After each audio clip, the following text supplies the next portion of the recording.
بسم اللہ الرحمن الرحیم۔ شروع اللہ کے نام سے جو بڑا مہربان نہایت رحم کرنے والا ہے۔ السلام علیکم ورحمۃ اللہ وبرکاتہ۔ بانو قدسیہ کہتی ہیں، کسی کی بدتمیزی سے مت گھبرائیں، وہ بس اپنا تعارف کروا رہے ہوتے ہیں۔ سمجھداری اسی میں ہے کہ آپ انہیں پہچان کر آگے چل دیں۔ تاریک رات کے بعد صبح نے نمودار ہونا ہی ہے، اس لیے پر امید رہو، کیونکہ اللہ پاک کو پر امید لوگ بہت پسند ہیں۔ سجدے میں تھوڑی دیر ٹھہر کر تو دیکھو، ساری الجھنیں نہ سلجھ جائیں تو کہنا۔ رحم اس فضل کو کہتے ہیں جو انسان پر اس کی خامیوں کے باوجود کیا جاتا ہے۔ بانو قدسیہ کہتی ہیں، دیر لگے گی مگر صحیح ہوگا، تمہیں جو چاہیے نا وہی ہوگا، دن بڑے ہیں مگر زندگی تو نہیں۔ صبر رکھو، یقین رکھو، سب اچھا ہوگا۔ انسان پریشان ہوتا ہے تو راستہ بدل لیتا ہے، منزل بدل لیتا ہے، دوست بدل لیتا ہے، ارادہ بدل لیتا ہے، لباس بدل لیتا ہے، حتیٰ کہ گھر بھی بدل لیتا ہے، لیکن افسوس خود کو نہیں بدلتا۔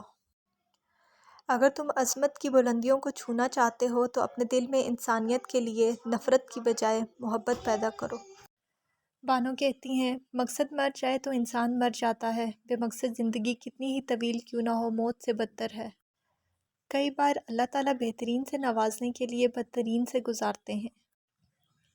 اللہ کی طاقتوں کو کبھی کم مت سمجھو، اللہ اگر مہینوں کو سالوں میں بدل سکتا ہے تو وہ قبولیت کی لمبی مسافتوں کو لمحوں میں بھی بدل سکتا ہے۔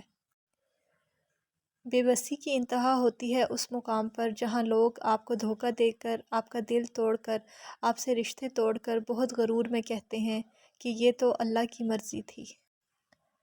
ہمیں خلوص اور اچھائی اپنے الفاظ میں نہیں، اپنی نیت اور فطرت میں پیدا کرنی چاہیے، تاکہ ہم لوگوں کے عیب نہیں خوبیاں دیکھ سکیں۔ بانو قدسیہ کہتی ہیں، جب کبھی ماں آپ کو سوئی میں دھاگا ڈالنے کو کہے تو ذرا آہستہ اور دیر سے ڈالا کرو، اس لیے کہ ماں کو یہ محسوس نہ ہو کہ وہ اب بوڑھی ہو گئی ہے۔ انسان کا مطالعہ چھوڑ کر کائنات دریافت کرنے چلا ہے، جبکہ کائنات کی عظیم اور لامحدود وسطوں میں تنہائی کے سوا کیا ملے گا۔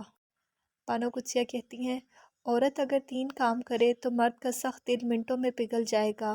نمبر 1، مرد کے سامنے رونے لگ جائے۔ نمبر 2، مرد کی ہمدردی حاصل کرے۔ اور نمبر 3، مرد کو اپنے دکھ سنائے۔